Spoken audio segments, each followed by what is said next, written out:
All right, we're beginning another tape this morning in our oral history series for the State Archives in Frankfort, for the Pogue Library of Oral History at Murray State University, and for the Marshall County Library. This series in Marshall County is sponsored by WCBL Radio and is a gift of Shelby McCallum, the owner.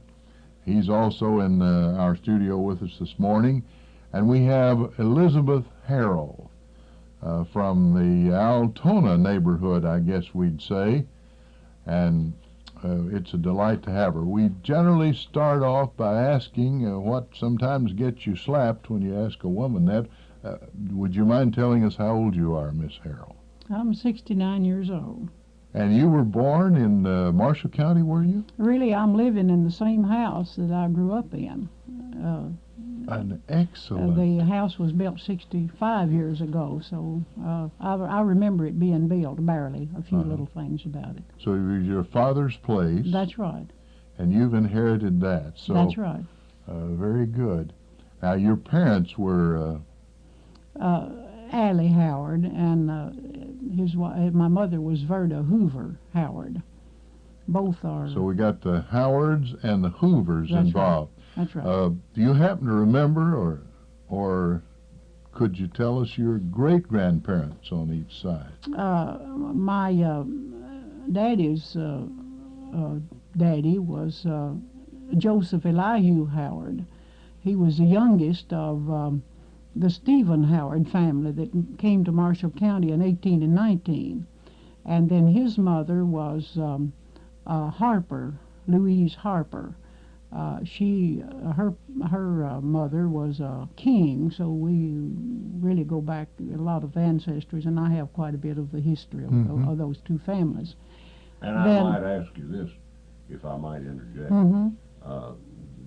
The burial ground for many of these people is out at Mount that church. No, well now some of the burying ground is across the road from where I live. The older right? Howards, yes, right? We're living on the very site where the Stephen Howards settled in 1819. Well, and I have a picture of the house that was originally built there. A lot of the Howards, though, are buried in the Bethlehem Cemetery. I see. That the later ones. My grandfather Howard was buried at Bethlehem. You've given us a good line on your parents and your grandparents. Do you know very much about the genealogy back of that? Did they come here from Virginia, or were they English, Irish, Welsh, Scottish? No, I'm not exactly sure from that. They came here from Butler County, the Howards did, and they then were originally from Virginia. We've run into a snag on just who this Stephen Howard's father and mother were. We've run into a snag on that, and I said there was a large family, and the Edens were part of them, and they have written the history. I have all of that. They've tried to trace it all back. But where did you go to school? I went to Howard's Grove, the one-room school there. Howard's Grove. That's right. Well, I knew there were about 55 or so, 57 maybe schools in Marshall County at one time. One-room schools. You got your diploma from there, and then you went to high school at Calvert City. Calvert City. All right, that'd be the nearest high school in that area. Do you remember any of your teachers? Oh, yes. I've mentioned to you before we started about Miss Agnes Goff. Now, who was Miss Goff? She was Dr. Goff's was that Hobson Goff, the strongest man in the world? Or? That's right. It's his sister that I went to school to. I have a record. And the father was a veterinarian in the county, I believe. And a preacher. And a preacher. That's right. Okay. And her mother and my mother were real close friends, and exactly the same age. Now, from there, I take it you went on to college later at Murray State, That's Washington? Right. That's right. And received a degree there. Did you taught home economics? Did you have to go to UK in those days to get the degree? Oh, no. I first took an elementary certificate after 2 years in college, and then decided to major in home economics. So I have taught more years in the grades than I have in high school, than I have in home economics. Mm-hmm. Fact of the business, I taught my first 2 years in the one-room school at Harrods Grove.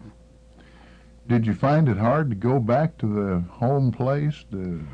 Well, I was 19 when I went back, and of course I knew all the children. I allowed them to call me Elizabeth, just like we'd grown up together, but I had no problems with them. Mm-hmm. Sometimes people say that you can't go home again and teach there. And I know they wouldn't let you student teach in your home high school, Mm-hmm. saying you couldn't get any respect, but you didn't find that to be true. No, I didn't find it to be true. Even though I was just 19, I thought I was, quite old enough, but I can look back now that I Today wasn't you very have old. lunchrooms, playgrounds, all kinds of equipment, monkey bars, slides, swings. How did the kids amuse themselves when you were in grade school? Well, we had an hour's lunch period, and of course we ate our lunch, or they ate their lunches real quickly so they could play. And we played ball, basketball at times, and then we played, it was just town ball, I guess you'd call it, but we used just a plank with kind of whittled out a little so the handle wouldn't be so, you could kind of handle it. And You the didn't balls have a were... Louisville Slugger then. No, and then we made the balls lots out of raveling out yarn socks. And sometimes we'd cut the tongue of a shoe in the shape of the baseball cover and cover it with that, and it'd last longer. That'd be the only point. It'd last longer. Mm-hmm. And then we played, lots of times we played, there was woods beside of the school, and we would climb the trees and bend them over and that swing was from the fun. tops. It was real fun. Have you read Robert Frost's poem about the young fella and his sister? He lets her take hold of a tree, and she doesn't weigh enough. It throws her way up in the air, and there she is hanging above the ground. And he says, "Don't you weigh anything?" And then they have to work at great length to ever get her back down again without killing her. That's right. The first time you did the sapling that way, it didn't come down, and it took. You had to drop to the ground, but after a few times it would bend the way you wanted it to. Injuries? Well, not really. I remember one time I fell astraddle of one that had already been turned over. My greatest experience about that was I was the only girl in the family, but I had hand-me-down clothes from cousins, and of course the hand-me-downs were the Sunday clothes. Mm-hmm. So Mother dressed me up one morning in this pretty voile dress with lace and a lace rosette on the side, and of course at recess time I got out and climbed a tree and tore it, made a three-corner tear all across the front, so the teacher had to pin it up for me to get home. Then we used to, in the fall of the year, we would have church and baptizings in the leaves. We'd stack up just big piles of leaves, and then you could baptize anybody and cover them over. Well, students, I guess, played church then, and whatever their normal experiences were. And ante over was a good game because we could throw the ball over the schoolhouse and run around each side, to catch the ones on the other side. Mm-hmm. Yeah. That ante over, I remember that real well. And there was some kind of a game we played where you'd get on base, and if they were about to catch you, you'd say, "Well, I'm on base," or something or other, and you can't touch me now. Well, I was trying to think of this game that we'd play. Well, another ball game would be Two-Eyed Kitty, but I don't remember how that was played. And then was it something like Snake on the Base or something like that? Something like that, yeah. We And would there play. was Wolf Over the River. Oh, yes. And Red Rover, I believe. We didn't play Red Rover that I remember. Of course, later my children did, but I don't think when I was going to school that we played that. It was sort of rough. Yeah, you had to run through a line. That's right. And they'd say, Red Rover, let Dolores come over. Mm-hmm. And you had to run, I believe, and break the grip. That's right. And that, as you say, could get pretty rough. Sugarloaf Town was another good game we Oh, played. yeah, knock a fella down. That's right. That's And your that's when trade. we would imitate our trade. Yeah. And the other fellow had, And the it- other it- side had to guess it. It became like charades, Oh, in a yes, sense. yes. Mm-hmm. and if you couldn't guess it, you lost. and That's if right. you- Lost a if you- player. If you could guess it, then of course you gained. Spelling bees, Now, spelling matches. it's been interesting to me to hear you talking about all the fun you had and all the games you played, and yet there was practically no expenditure for equipment. You even manufactured a baseball and a bat. That's right. That's right. You speak of spelling. We have people employed here at the radio station. We have a total of 18 people some of whom have graduated from college that can't spell. Mm-hmm. And now I'm not a good speller, but some of the people that I'm talking about are terrible. They are intelligent people. They speak correctly. The English they use is very acceptable. Have you got any reasons as a longtime teacher of why have we dropped spelling as a requisite for education? I don't know as we've dropped spelling. I think to keep in, well, none of us can remember all the words how to spell. But the thing How is, many words in the English language? so many of About us, a million. so many of us don't take the time to go to the dictionary and learn how to spell a word when we don't know how I to spell see. it. We use it wrong. We spell it incorrectly rather than look it up and be sure we're right. And that's what I have to continually do myself when I come across a word that I'm not exactly sure how to spell. And I do some tutoring now with children that are having trouble in school. And we use the dictionary almost every session, whether we're studying history or science or whatever it might be. All That's a right. good answer. You have come through grammar school and so on, and you've taught. And did you marry? Yes. Yes, I married the first year I taught school, 1933. When did you meet this Romeo? Well, we were in high school together all 4 years. So it wasn't love at first sight. Oh, I no, guess. no. You We didn't begin dating till our junior year in high school. And then, of course, we didn't marry till we'd been dating for 5 years. So it wasn't any new thing at all. And longer courtships, do you think that makes for longer marriages? It would have a tendency to. Yeah, all right. Did you have any children? Yes, I have had 2 children.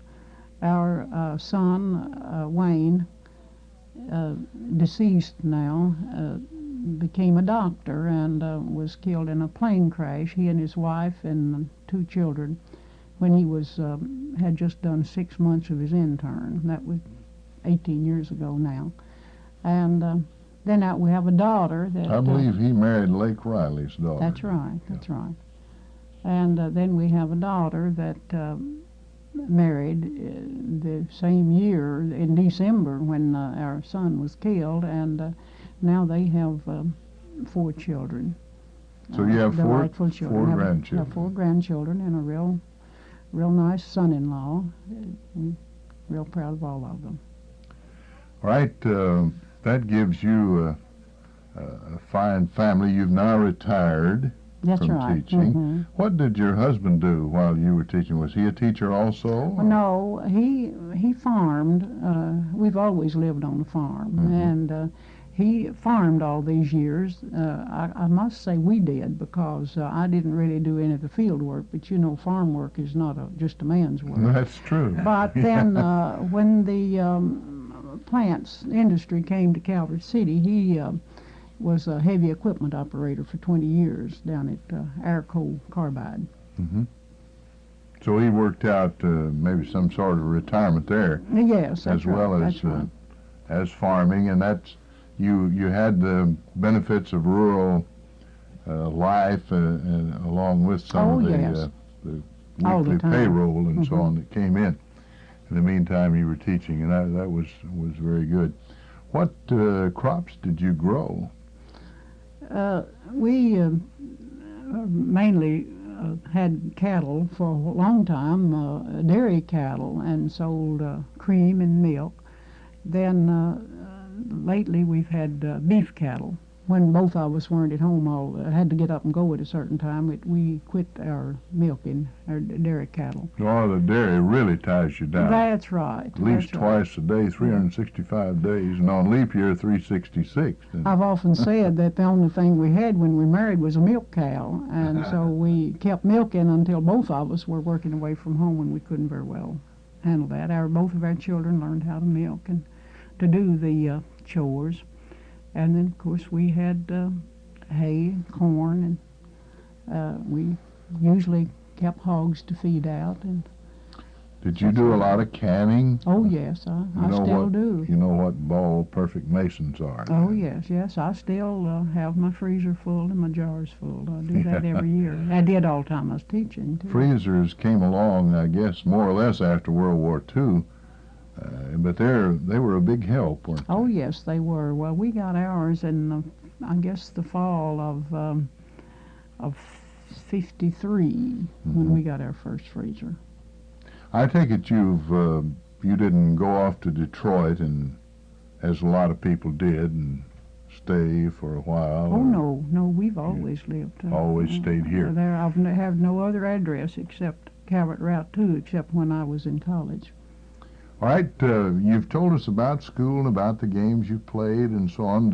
Did you attend church in those days? Oh yes, I attended 2 churches when I was a child growing up. My mother was a member of the Calvert City Church of Christ, and my daddy went to the Mount Moriah Primitive Baptist Church, so we went to both places.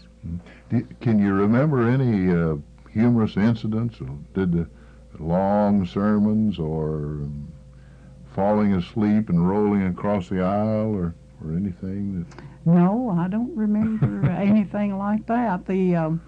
I remember one time we were going to church, and Daddy thought we were getting a late start. We were sort of late.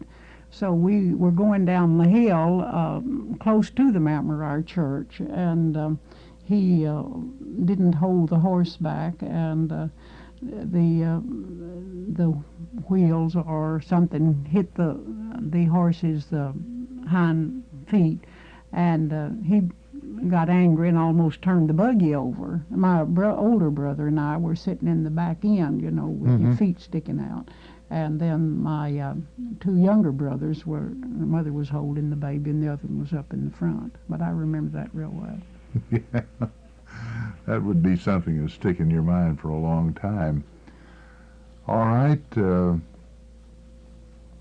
Sometimes I'd go to church with my grandparents, my Howard grandparents, and we would go back through the field in the wagon to Mount Moriah Church. We didn't go around the road like we were when we went in the buggy. Took a shortcut. Yes.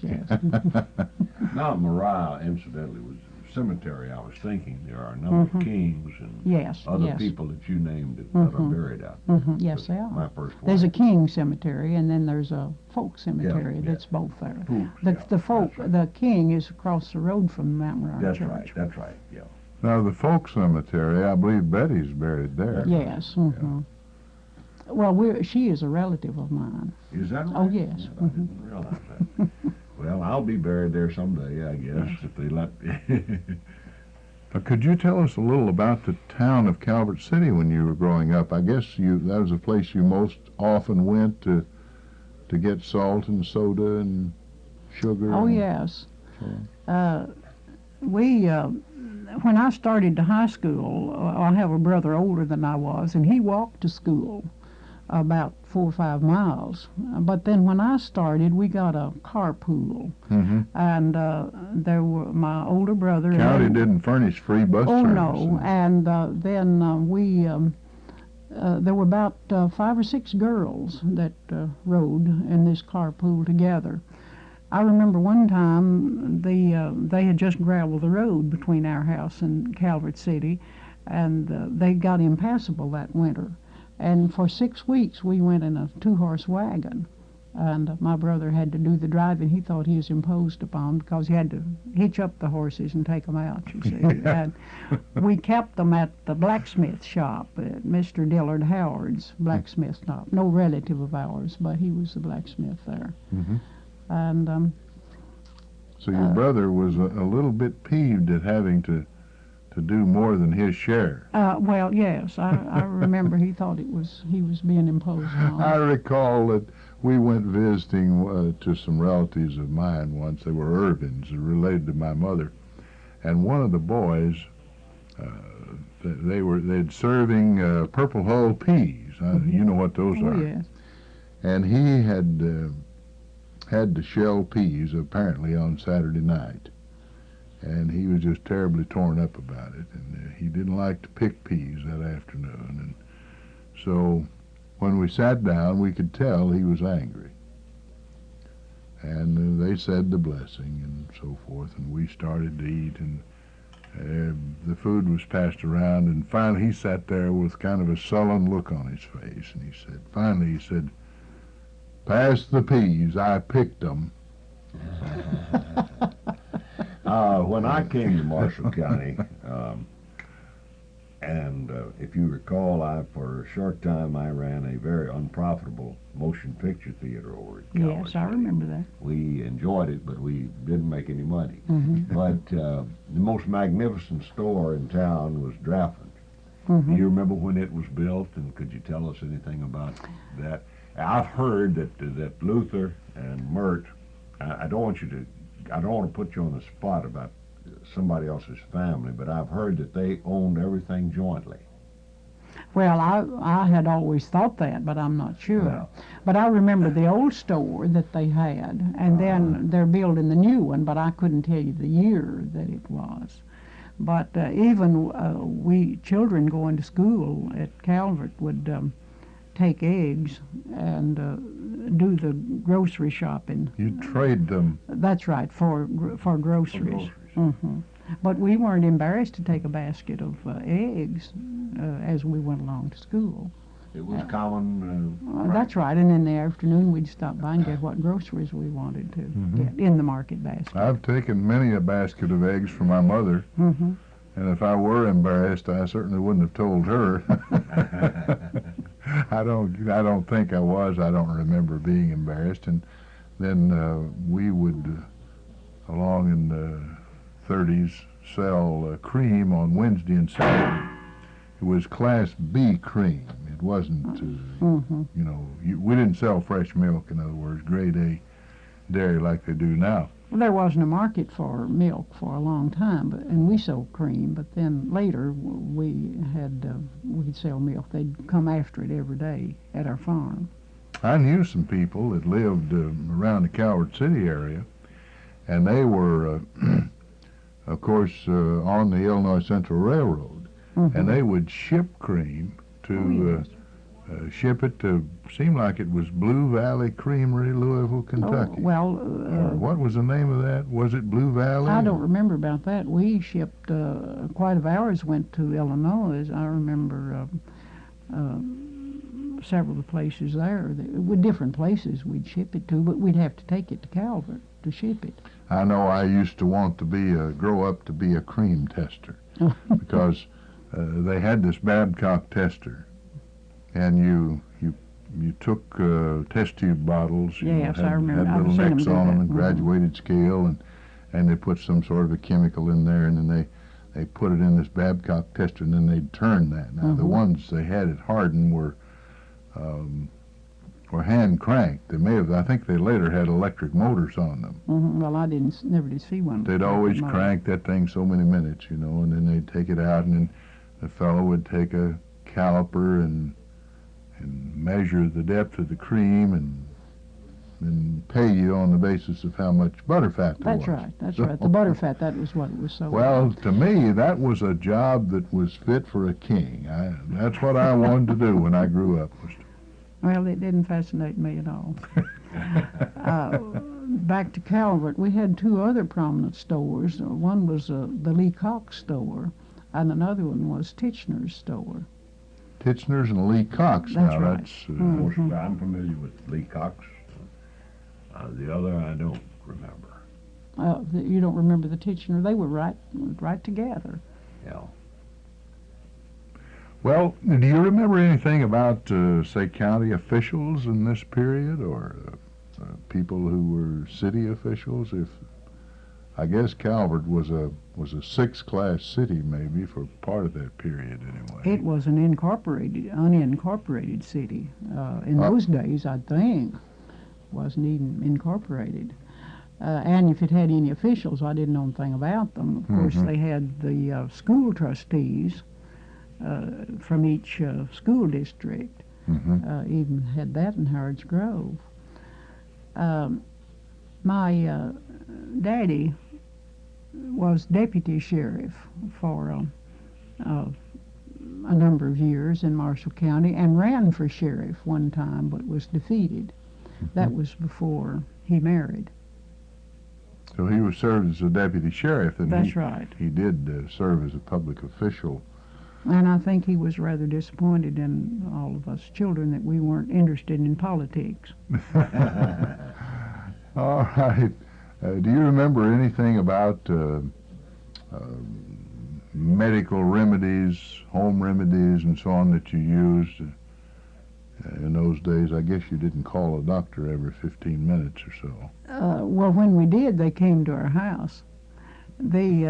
Just the last few weeks, we have talked about this in the convalescent center at Calvert, and we talked about this aspidity that children used to wear around their neck in a cloth bag. And, did that prevent disease? Yes, they thought it would prevent diseases, and I looked it up in the dictionary, and it said it was only an anti-spasm remedy.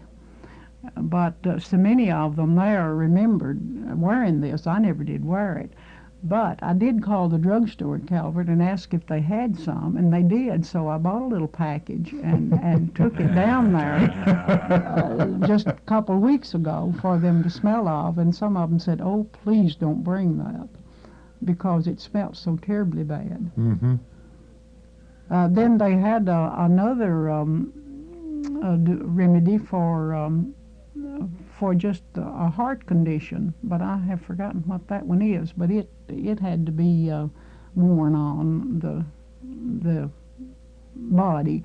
Then, of course, every time we had a cold, we used flannel cloth on her chest. Did you put mustard and goose grease on it? No, I don't remember about that, but we had quinine and Vicks salve and coal oil lots of times, and turpentine.